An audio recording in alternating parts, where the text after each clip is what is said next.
है ना। आज सारी चीज़ें हमें बनती हुई जा रही हैं हमारे पास। आपको पता है अगर मुझे अवयवों को पहचानना हो, है ना, अगर मुझे अवयवों की पहचान करना, अगला टॉपिक जान सकते हैं हम, अवयवों की पहचान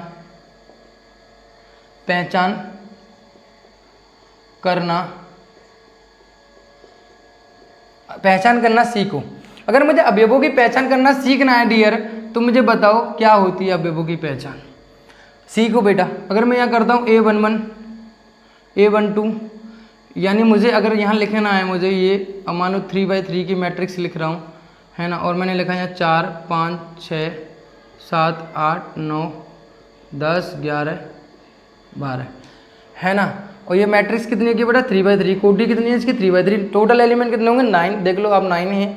अगर मुझे लिखना है बेटा A11 यानी मेरे पास पहली पंक्ति रो 1 इतनी, रो 2 ये और रो 3 ये, राइट। इसी प्रकार C1 C2 और C3, राइट। मेरे पास 1 निकलना है, यानी मेरे पास पहली पंक्ति पहला स्तंभ, तो पहली पंक्ति ये और पहला स्तंभ ये, तो एलिमेंट कौन सा हो जाएगा आपका 4 हो जाएगा, राइट। उसी प्रकार से 4 हो जाएगा, नहीं हो जाएगा।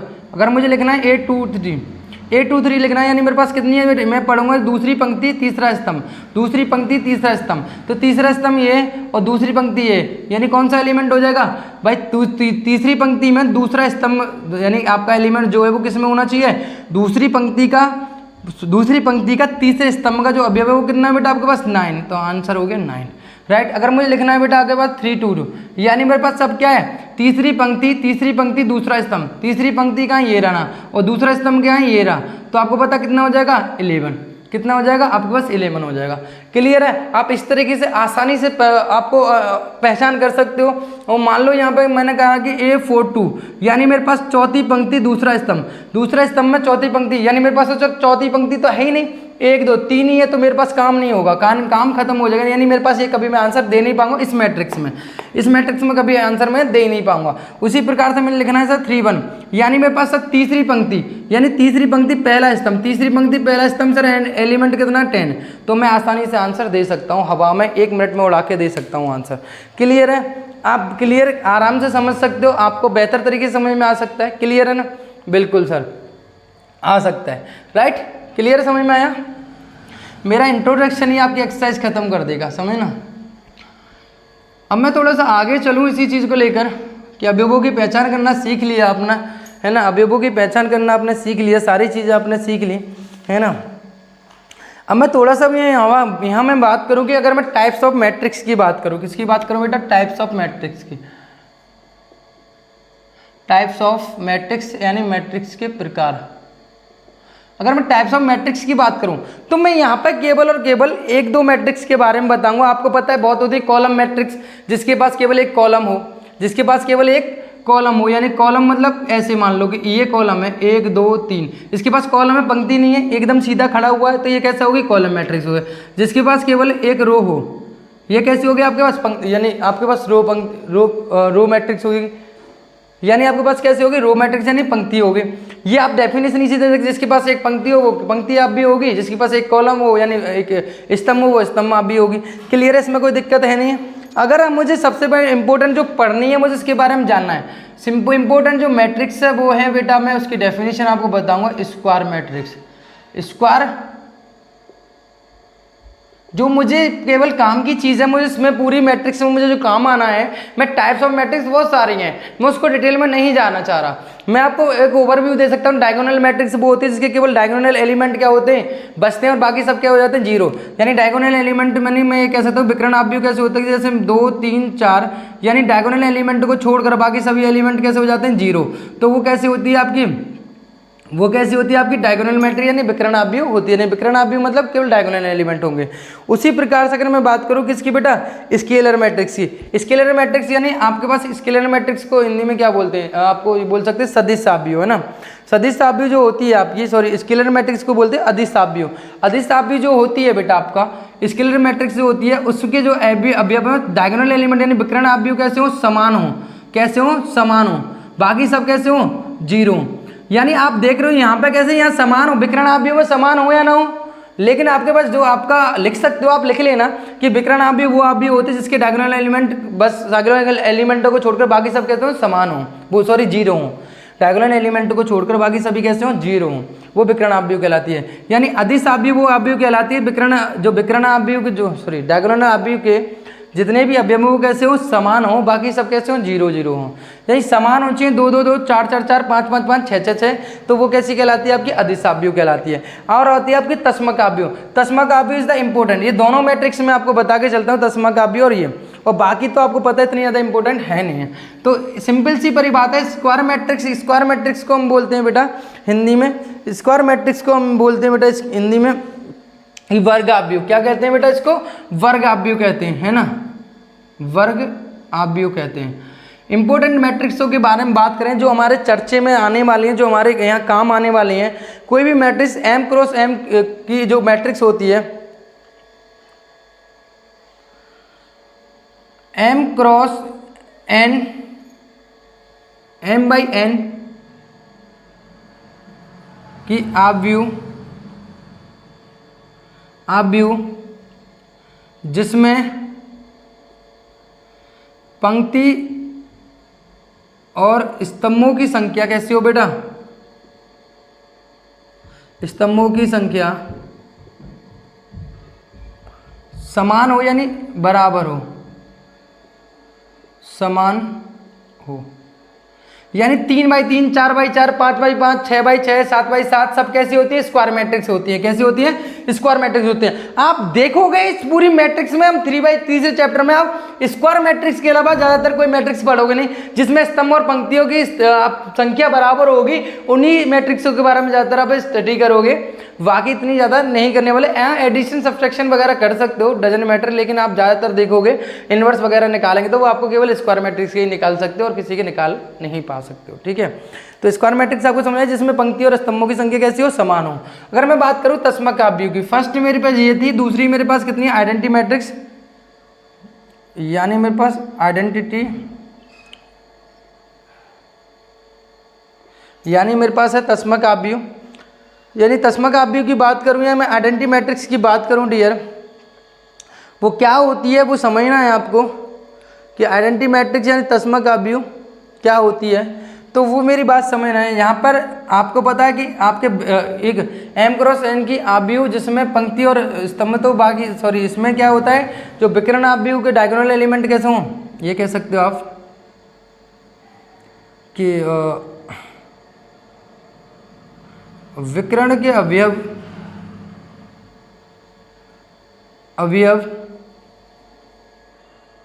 वन हो, यानी वन हो, और बाकी सब कैसे हों, और बाकी सब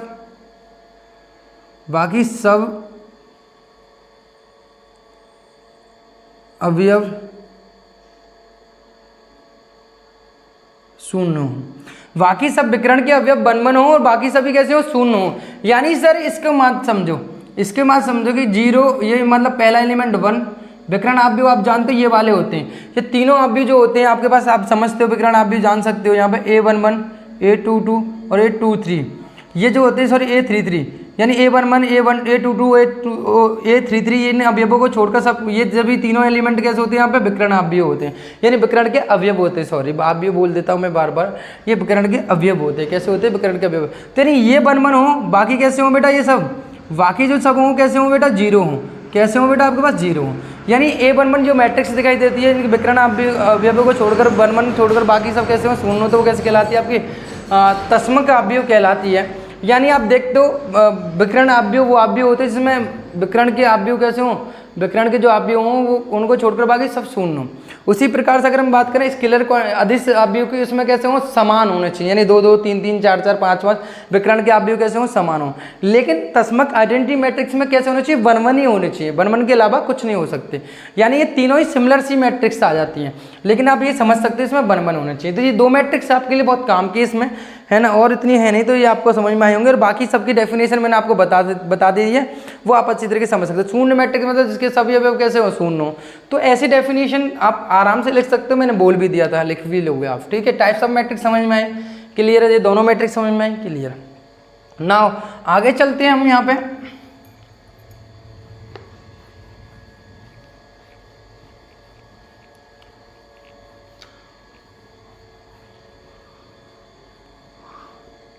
अगर मैं यहाँ पे आप एक्सरसाइज की बात करूँ, यहाँ पे आपको अगर मैं एक्सरसाइज से पहले अगर एक दो चीज़ें और पूछूँ मैं आपसे, यहाँ पे डिस्कशन करूँ मैं आपसे एक्सरसाइज से पहले कि आपको पता है समान मैट्रिक्स क्या होती है, वो आप बता सकते हो?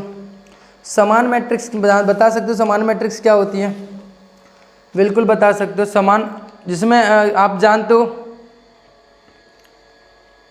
समान मैट्रिक्स की अगर मैं बात करूँ, यहाँ पे एक मैं लिखूँ समान मैट्रिक्स क्या होती है? समान आव्यूह ए और बी आव्यूह को समान आव्यूह कहेंगे यदि ए और बी का प्रत्येक अवयव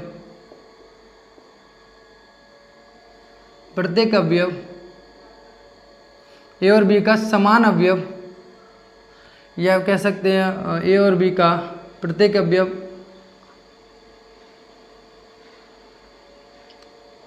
आपस में समान हो।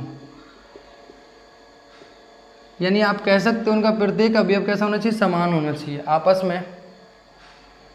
यानी आप ये कह सकते हैं, यानी मैंने मैट्रिक्स बनाया ये मेरे पास मैट्रिक्स है ए, जिस पर A11 A12 ये एलिमेंट है, A12 A12 A21 A22 ये राइट। और कोई बी मैट्रिक्स है मेरे पास, इसका मान लो कितना है कि D11 D2, या बी कह सकते हो, डी क्या लोगे B11 B12 B21 और यहाँ B22 राइट। अगर मुझे यहाँ समान दिखाना तो क्या होगा यहाँ पे? अगर मुझे ए और बी समान कब हो सकते हैं? यदि केवल और केवल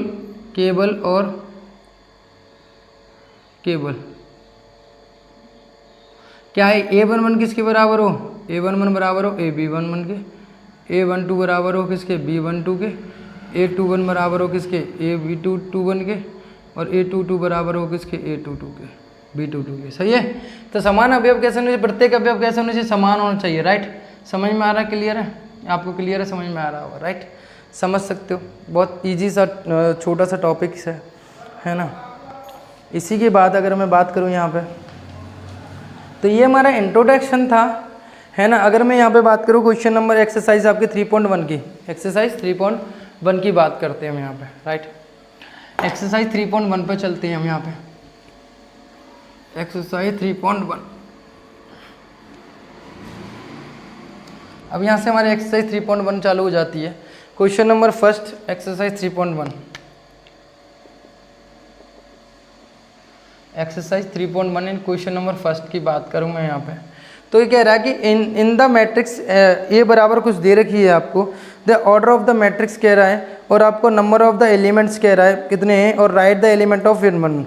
तो ये बहुत इजी सा टॉपिक्स है, क्वेश्चन है आपके पास। जैसे मेरे पास गिवन है, मैं इसको बात करूँ यहाँ पे, ठीक है। बहुत कह सकते हैं बिल्कुल एकदम ख़त्म क्वेश्चन है ये आपके लिए, है ना। बिल्कुल ये ख़त्म क्वेश्चन है। सर ये कैसे कह सकते हो? मैं ऐसे ही कह सकता हूँ क्योंकि मैं इस तरीके से आपको पढ़ा रहा हूँ कि आपको एक भी क्वेश्चन ऐसा नहीं लगेगा सर कोई टिफिकल है आपके लिए, किसी प्रकार का कोई टिफिकल क्वेश्चन है आपके लिए। माइनस के साथ 12 और कितना हो जाएगा बेटा यहाँ पे 17 राइट, ये है।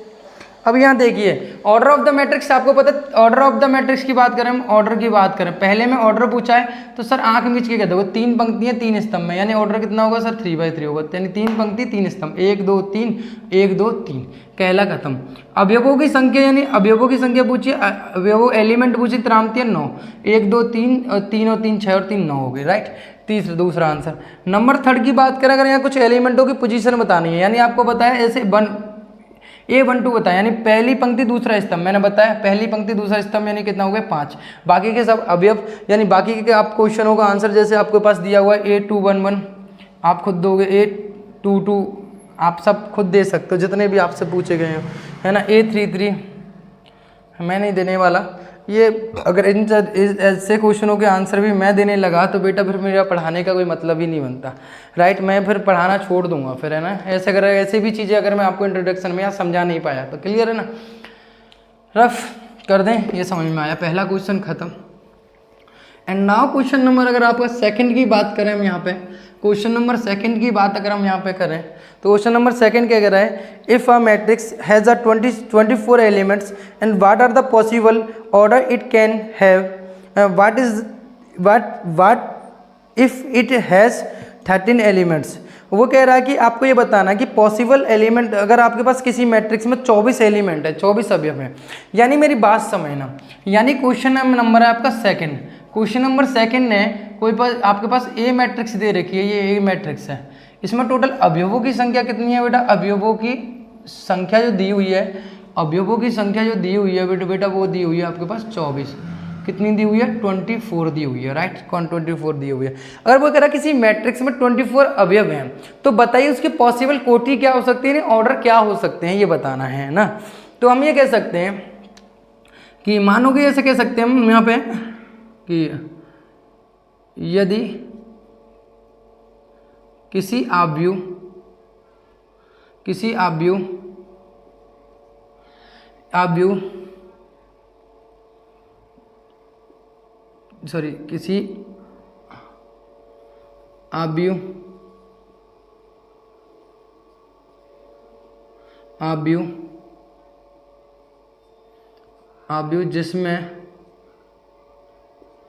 जिसमें अवयवों की संख्या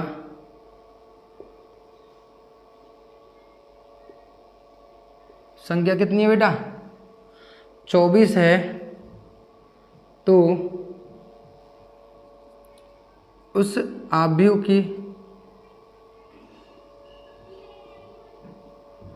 की संभव कोटि क्या हो,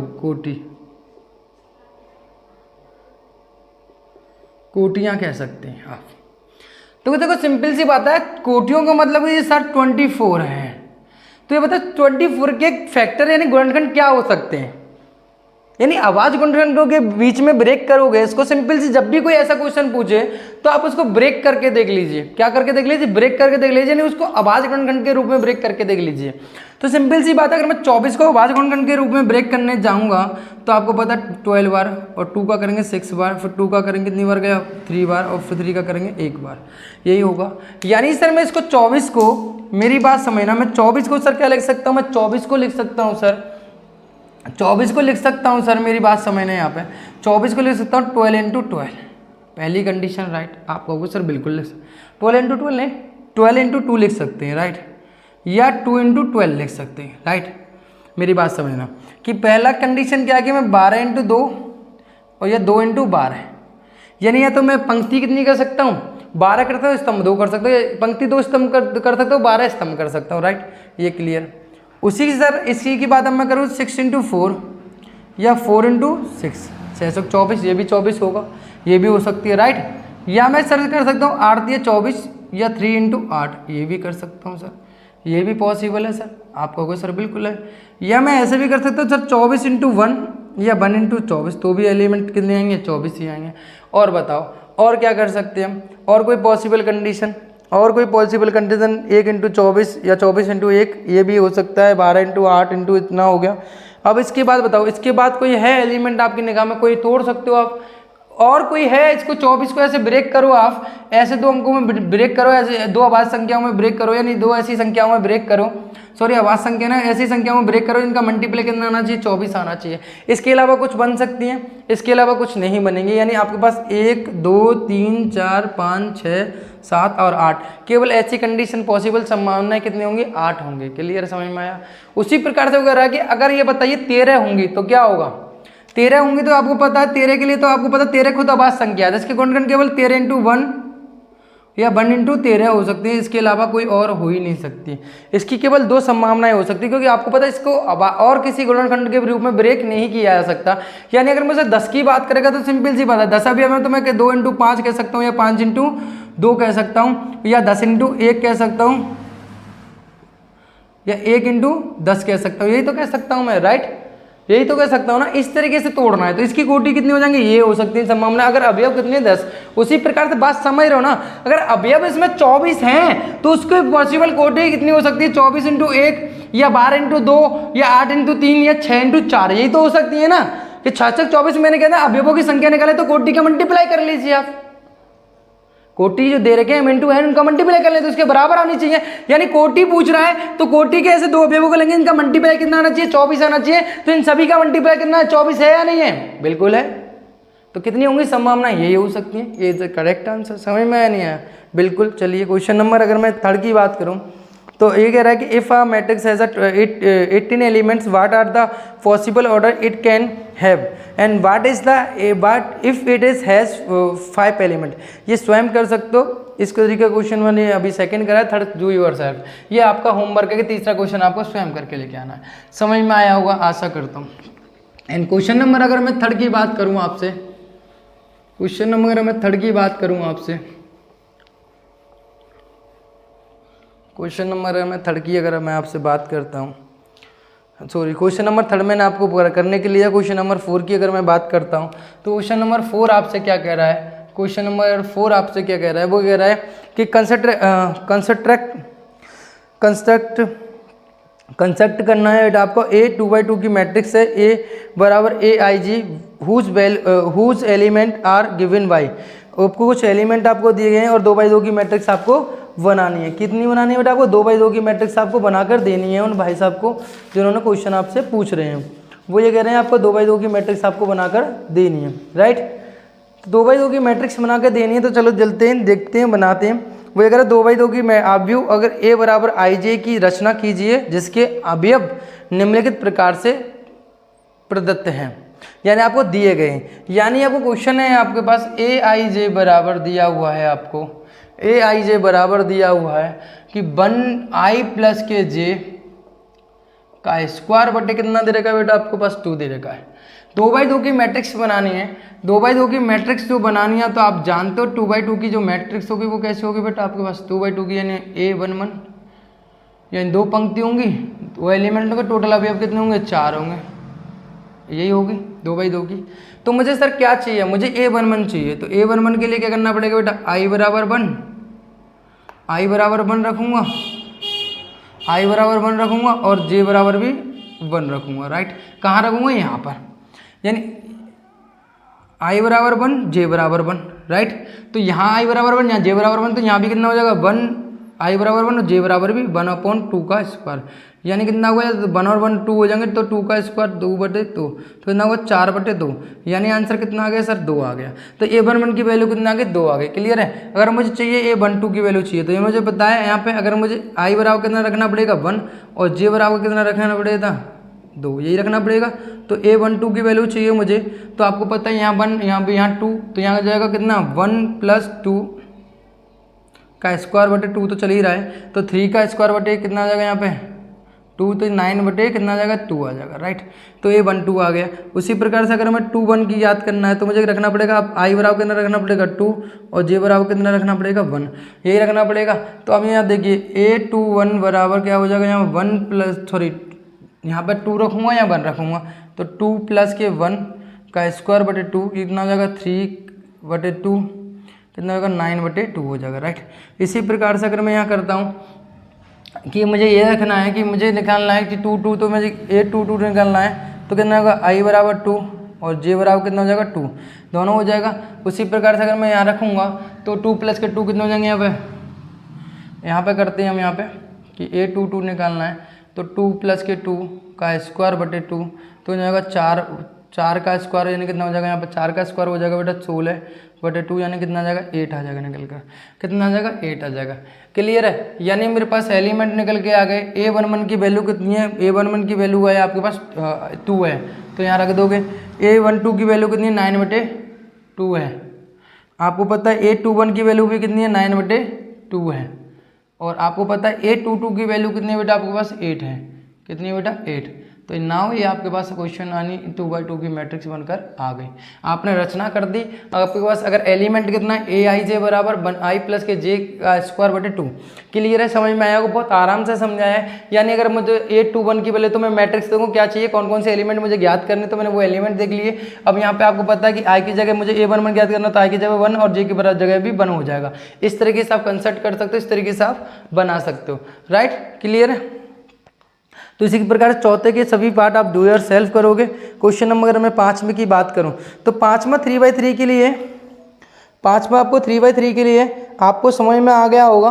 ऐसे 3/3 के लिए करना है मुझे, तो मैं आपको एक चीज़ समझा देता हूं। जैसे कि मैं आपको फॉर एग्जांपल क्वेश्चन नंबर 5 में मैं हिंट दे रहा हूं। मैंने कहा ना, मैं आपका कोई क्वेश्चन जो मुझे लगेगा आप खुद स्वयं कर सकते हो, वो क्वेश्चन मैं आपके लिए छोड़ूंगा, बिल्कुल है ना, बिल्कुल छोड़ूंगा मैं आपके लिए। आप जानते हो, क्योंकि मुझे ना आपको बेहतर बनाना है, मुझे आपको रटने वाला नहीं बनाना, मुझे आपके दिमाग को चलाना है। तो मैं आपके लिए क्वेश्चन छोड़ के वो चलूंगा। यानी मुझे ये बोल रहा है कि आपको 3/4 की मैट्रिक्स बनानी है, तो 3/4 की मैट्रिक्स बनानी है तो मुझे बताओ 3/4 की मतलब 3 पंक्ति और 4 स्तंभ। मैंने पहले कहा था ये पंक्ति होती 4 स्तंभ, यानी 3/4 की मुझे बनानी है तो 3 पंक्तियां मतलब A11, A12, A13 और A14, क्योंकि 4 स्तंभ तक जाएगा। क्लियर है, A21, A22, A23, A24, उसी प्रकार से A31, A32, A33, A34।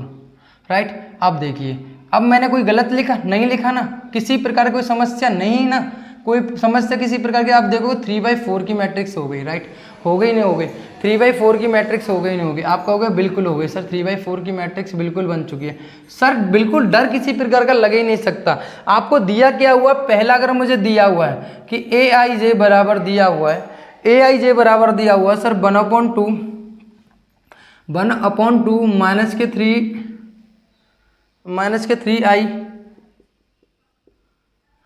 -3 mod दे रखा है -3i प्लस के j, यही दिया हुआ है। राइट, अब मुझे मैं आपको कुछ एलिमेंट हिंट दे देता हूँ। जैसे मुझे निकालना है A11, तो i बराबर कितना रखूँगा यहाँ पे, i बराबर 1 और j बराबर भी 1, यानी 1/2 यहाँ 1 है, यहाँ 1 है, तो यहाँ पे कितना हो जाएगा मॉड है, यहाँ हो जाएगा -3 इंटू i की जगह 1 प्लस के j की जगह 1। राइट, ये हो जाएगा। तो यहाँ कितना हो जाएगा सर 1/2 -3 और प्लस के 1, तो -3 में से प्लस के 1 गए तो कितने बचेंगे बेटा आपके पास -2 बचेंगे। और ये पता है मोड लगा हुआ है, क्या लगा हुआ है आपके पास, मोड लगा हुआ है। इसकी विशेषता आप जानते हो, ये नेगेटिव चीज़ को क्या कर देता है बेटा, पॉजिटिव चीज़ कर देता है। यानी कितना निकल के आएगा यहाँ पे, 2 ही निकल के आएगा, यानी नेगेटिव को पॉजिटिव हो गया, आंसर कितना आ गया 1। तो आप जानते हो A11 आपने निकाल लिया। इसी प्रकार से A12, A13, A14 ये सारी चीज़ें निकाल सकते हो और यहीं पर आप रख दोगे तो आपका आंसर आ जाएगा। क्लियर है ना, बहुत सिंपल सा है। मैंने केवल आपको ये मॉड का मतलब समझाया है, ये समझ में आया, और कैसे वैल्यू रखनी है, जैसे पिछला वाला क्वेश्चन किया था 2/2 के लिए, से 3/3 के लिए हो जाएगा। क्लियर है, आप ये कर लोगे, ये आप कर सकते हो और आराम से कर लोगे, और ये मुझे आपको पता है। अब यहाँ पे क्लियर है, चलिए अब यहाँ पे आपने ज्ञात कर लिया, बाकी सब कर लोगे। क्वेश्चन नंबर 5 आप डू योर सेल्फ करोगे, ये घर के लिए आपके लिए काम है, खुद के लिए बैठना। अगर फिर भी अगर आपको नहीं होता और लगता है कि नहीं करना चाहिए, तो आप मेरे से बोलना, मैं आपको बिल्कुल इसका सॉल्यूशन दूंगा, प्रोवाइड करवा दूंगा। क्वेश्चन नंबर अगर मैं 6 की बात करूं कि find the value of the x by z from the following question. Equation दे रखी है, इक्वेशन दे रखी है क्वेश्चन नंबर 6। क्वेश्चन नंबर 6 के लिए इक्वेशन दे रखी है आपके पास कि ये दे रहा है कि 4 है और x, 4x और 5 है ना, और यहाँ कितना बेटा आपके पास YZ और 1 5। सर एक चीज बताइए, अगर इसके लिए मुझे XYZ ज्ञात करना है, आप एक चीज बताइए मुझे कि आपने ये जाना है सर इसका मतलब क्या होता है, ये इक्वल का साइन होता है। क्या होता है बेटा, इक्वल का साइन होता है। कैसा होता है बेटा, इक्वल का साइन होता है। राइट, समानता का साइन होता है। किसका साइन होता है, ये समानता का साइन होता है। अब मेरे को ये बताओ मैथमेटिक्स में ये परिभाषा क्या देता है, ये परिभाषा तब दे सकता है, यानी आप हमेशा एक चीज रखना कि जब कभी भी ये साइन लग रहा हो, इसका मतलब क्या है कि 3 बराबर 3 हो सकता है, 4 बराबर 4 हो सकता है, 5 बराबर 5 हो सकता है, यानी 5 बराबर 6 हो सकता है। आप कह सकते हो 5 के बराबर 6 रखोगे तो क्या ये कह सकते हो, इस वाले सिंबल को यूज कर सकते हो हमारे मैथमेटिक्स मैट्रिक्स में जो हमारा गणित बनाया गया है, तो इस सिंबल को यूज कर सकते हो, नहीं कर सकते क्योंकि कभी बराबर नहीं होगा। कि अगर इस सिंबल को यूज करना है तो आपको 5 बराबर 5 ही रखना पड़ेगा। बात समझ में आ रही नहीं यार सर ये बीच में लगा हुआ है इक्वल का साइन, यानी ये कब हो सकता है, ये पॉसिबल कब हो सकता है, ए और बी, ए और जब आपको ये दोनों मैट्रिक्स कैसी हैं, दोनों मैट्रिक्स कैसी हैं बेटा, दोनों ही मैट्रिक्स कैसी हैं, दोनों ही मैट्रिक्स कैसी हैं बेटा, समान है ना, समान है। तब आपको पता है कि इनकी प्रत्येक अवयव आपस में कैसा होगा, समान होगा। यानी ये a11 है, ये भी कैसा a11 है, यानी y बराबर कितना हो गया बेटा आपका 4 होना चाहिए। यहाँ आपको पता है a12 है और ये भी कितना a12 है, तो ये आप जानते हो z बराबर कितना होना चाहिए बेटा आपका 3 होना चाहिए, राइट। आप जानते हो a21 है, ये भी कितना है a21 है, तो x बराबर कितना होना चाहिए 1 होना चाहिए, तभी तो बराबर हो सकता है। यानी 4 3 1 5, 4 3 1 5 ही एक दूसरे के बराबर हो सकते, कभी नहीं हो सकते। यानी मैं तुलना करूंगा समान अवयव की, समान से तो y बराबर 4, z बराबर 3 और x बराबर 1 आपका आंसर हो जाता है। क्लियर है, बहुत आसान सा ना तुच्छ सा क्वेश्चन था और बहुत अच्छी तरीके से आपने इजीली तरीके से इस क्वेश्चन का आंसर दे दिया।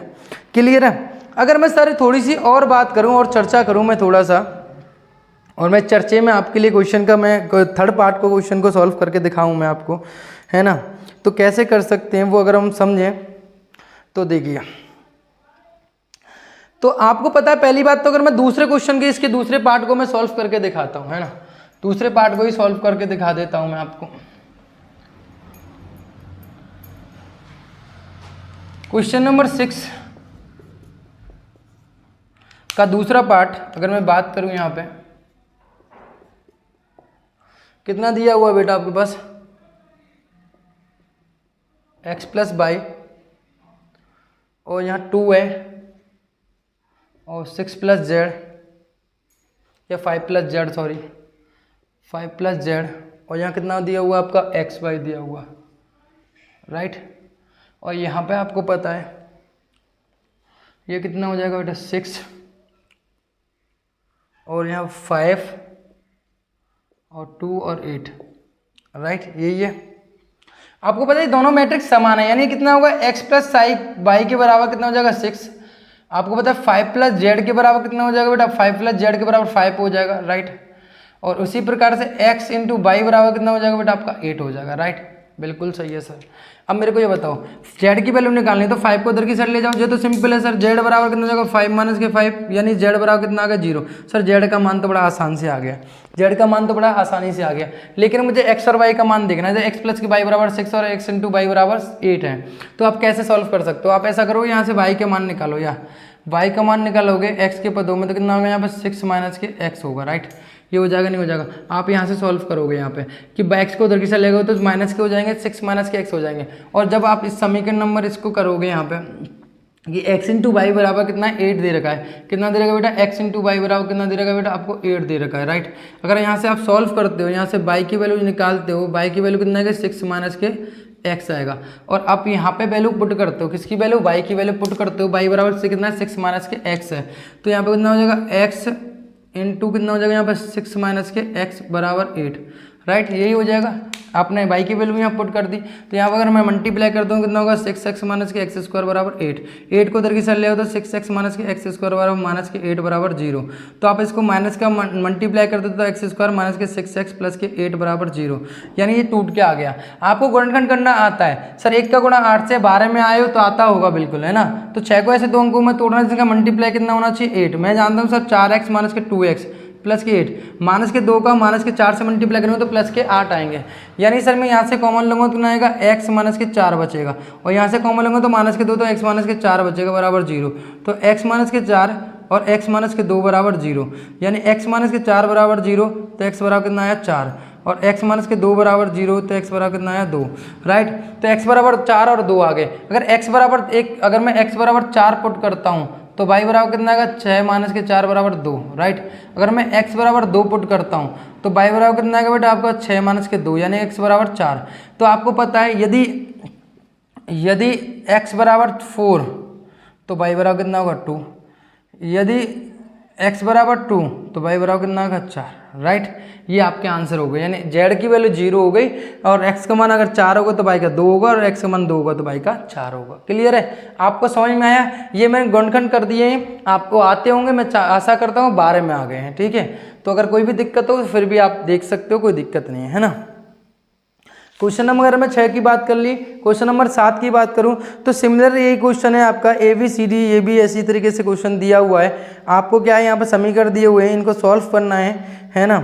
यहाँ समीकरण बन जाएंगे, देन उसको सॉल्व करना है। अगर मैं यहाँ पे थोड़ा सा हिंट रखूँ आपके लिए और मैं आपको बताऊँ तो a माइनस के b बराबर माइनस के 1 और 2a प्लस के c बराबर 5, 2a माइनस के b बराबर 0 और 3c प्लस के d बराबर 13। आप इनको बहुत आसानी से सॉल्व कर सकते हो, है ना। अपना दिमाग लगाना, दोनों विलोपन विधि या कोई भी विधि जो आपने 10th में पढ़ी हो किसी से लगा देना, a b c d का मान आसानी से निकाल सकते हो, कोई दिक्कत नहीं, आपको समझ में आया होगा। क्वेश्चन नंबर अगर फिर भी कोई दिक्कत लगता है तो कमेंट करें, मेरे को बताएं, मैं आपको बिल्कुल बताऊँ। क्वेश्चन नंबर 8 की बात करें तो आपको कह रहा है कि a matrix Aij m cross n is square matrix of. Square matrix कब हो सकती है, आपको पता है ऑर्डर कैसा होना चाहिए, m बराबर सॉरी एलिमेंट कैसे होना चाहिए, m और n कैसे होने चाहिए, समान होने चाहिए। तो बहुत चुदुआ सा क्वेश्चन दे दिया ये तो इसने 8, तो बराबर option number C is the correct answer. Clear है। आगे ये कह रहा है which of the given values of x and y makes the following pair of the matrix equal. आपको वो कह रहा है कि बताइए इसमें कौन सा पेयर इक्वल हो सकता है, कौन सा पेयर हो सकता है, ये आपको आंसर बताकर देना है। यानी आपको पता है जैसे आपने 7वां 6ठा क्वेश्चन किया है उसी तरीके से आपको x और y का मान सॉल्व करके बताना है, तो कितना होगा वो आपको यहाँ पर निकाल के दिखा देना है। तो आप कर सकते हो, ये मुझे पता है, ठीक है, आराम से निकाल लोगे। क्वेश्चन नंबर 10 की बात करें तो number of the all possible matrix of the 3x3 with the each entry of the 0 and 1। अब आप यहाँ पर देखना कि पॉसिबल मैट्रिक्स के जो नंबर ऑफ पॉसिबल तरीके हैं वो कितने तरीके से लिखी जा सकती है वो आपको बताना है। अगर मैं एंट्रीज कितनी करूँ ये क्वेश्चन मैं आपको समझाने वाला हूँ और ये आपको आना भी चाहिए, है ना।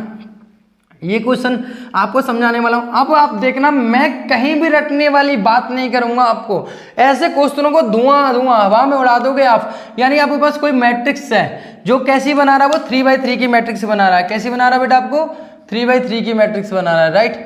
कितनी मैट्रिक्स बना रहा है आपको, वो 3x3 की मैट्रिक्स बना रहा है। कैसी बना रहा है बेटा, आपको 3x3 की मैट्रिक्स बना रहा है ना, कि 3x3 की मैट्रिक्स बना, तो यानी अवयव कितने होंगे उसके पास, अवयव होंगे 9 अवयव। उसमें अवयव कितने होंगे, 9 होंगे, मेरी बात समझना। अब वो ये कह रहा है कि आप प्रत्येक में कितनी एंट्री भर सकते हो, यानी आपके पास ऑप्शन जो है वो 0 या 1 दे रखा है आपको। यानी आप हर एक जगह कितना डाल सकते हो, आप 0 या 1 डाल सकते हो। या तो 0 भरोगे या 1 भरोगे, या तो 0 भरोगे या 1 भरोगे, या तो 0 भरोगे या 1 भरोगे। समझ रहे हो, आप 9 स्थानों पे या तो 0 भर सकते हो या 1 भर सकते हो। 0 और 1 की सहायता से कितने प्रकार से इस मैट्रिक्स को लिख सकते हो, यानी कितनी मैट्रिक्स बनाई जा सकती है 3x3 ऑर्डर की, यदि हम 0 और 1 का प्रयोग करें तो। यदि 0 और 1 का हम प्रयोग करें तो आप अगर ये चीज़ समझ रहे हो तो आपको पता है मैं लेके चलता हूँ कहाँ, थोड़ा सा बैक क्लास में, जिसको बोलते हैं 9th क्लास, वो 11th क्लास में। 11th क्लास में चलते हैं ना, आपको पता कितने 1 2 3 4 5 और 6 7 8 और 9। सर मैंने आपको गणितीय आगमन सिद्धांत पढ़ाया होगा, है ना। सॉरी मैंने अभी स्टार्ट किया तो मैंने नहीं पढ़ा, लेकिन आपने गणितीय आगमन सिद्धांत पढ़ा होगा जो चैप्टर नंबर 7 है। गणितीय आगमन सिद्धांत में आपको पता विकल्प कितने होते थे। विकल्प आपके पास, अगर विकल्प कितने हैं बेटा आप समझो, अगर विकल्प कितने हैं आपके पास, केवल 0 या 1, यानी 2 विकल्प हैं। कि एक स्थान को भरने के लिए कितने विकल्प हैं आपके पास, 2 विकल्प हैं। कितने विकल्प हैं, 2 विकल्प। यानी आप पहले स्थान पर 2 0 या 1 में से कोई भी डाल सकते हो, बिल्कुल डाल सकते हो। दूसरे स्थान पर भी 0 या 1 में से कोई भी डाल सकते हो, बिल्कुल डाल सकते हो। तीसरे स्थान पर भी 0 या 1 में से कोई भी डाल सकते हो, बिल्कुल डाल सकते हो। चौथे पे भी, सब पे कितने ऑप्शन है विकल्प में भरने के, 0 या 1, यानी 2 विकल्प हैं आपके पास, या तो 0 या 1 कोई सा भी डाल सकते हो। यानी टोटल अंक कितने हो गए सर, टोटल अंक में बात करूं यहाँ पे, अगर आपको पता है टोटल पॉसिबल निकाल लें तो इनका क्या कर लेंगे, मल्टीप्लाई कर लेंगे। कितना कर लेंगे, मल्टीप्लाई। या गणितीय आगमन सिद्धांत मैंने आपको पढ़ाया था, यानी 1 2 3 4 5 6 7 8 9 है ना, 9 है। यानी कितने हैं बेटा, 9 है। तो आपको पता है कि 2 की पावर कितना हो गया, 9। आधार समान होने पे घातें जुड़ जाती हैं, आधार समान होने पे घातें जुड़ जाती हैं। और 2 की पावर 9 होती है 512। कितने होते हैं बेटा, 512। यानी टोटल तरीके कितने हो जाएंगे, 512। कितने हो जाएंगे, 512। कोई रटने वाली बात कोई भी दिक्कत बताओ, कोई रटने वाले ऐसे कुछ किया है हमने? बस गणितीय आगमन सिद्धांत को लगाया। एक स्थान को भरने के कितने विकल्प हैं मेरे पास? 2 हैं, यानी 0 डाल सकता हूँ या 1। तो प्रत्येक स्थान को भरने के लिए मेरे पास 2 विकल्प हैं। और आपको पता जितने भी तरीके होते थे हम उनका मल्टीप्लाई कर लेते थे, तो हमारे पास कितना 2 की पावर 9 12 आ गया। अगर इसी प्रकार से यहाँ क्वेश्चन बोलता कि 3/3 की मैट्रिक्स बतानी है, एक स्थान को भरने के लिए विकल्प कितने आपके पास? 3 है, तो अब यहाँ कितना होता था? 3 की पावर 9 आता। कितना आता है यहाँ पे? 3 की पावर 9 आता। क्लियर है? समझ में आया? अगर यहाँ पे आपके पास विकल्प 4 होते तो 3 की, आपको पता 4 विकल्प होते तो 4 की पावर 9 आता। अगर 9 अवयव है तो 9 स्थान है। तो क्लियर है? तो करेक्ट ऑप्शन इज 512। आपको इस तरीके के क्वेश्चन समझ में आए होंगे। और इसी के साथ आपकी एक्सरसाइज जो है 3.1 और आपको इंट्रोडक्शन यहाँ समाप्त होता है। और मैं आशा करता हूँ आपको बेहतर तरीके से समझ में आया होगा। अगर फिर भी कोई दिक्कत लगती है तो मैं हर बार कहता हूँ आप एक कमेंट करके बतलाएं कि आपको किस तरीके की कोई दिक्कत आ रही है। वैसे तो मैं आपको भरपूर मेहनत कर रहा हूँ उन सारे कॉन्सेप्टों पर कि मैंने आपसे प्रॉमिस किया कि आपको किसी प्रकार की कोई दिक्कत आ ही नहीं सकती। ठीक है, फिर मिलते हैं अगले लेक्चर में 3.2 के साथ। धन्यवाद। Thank you so much.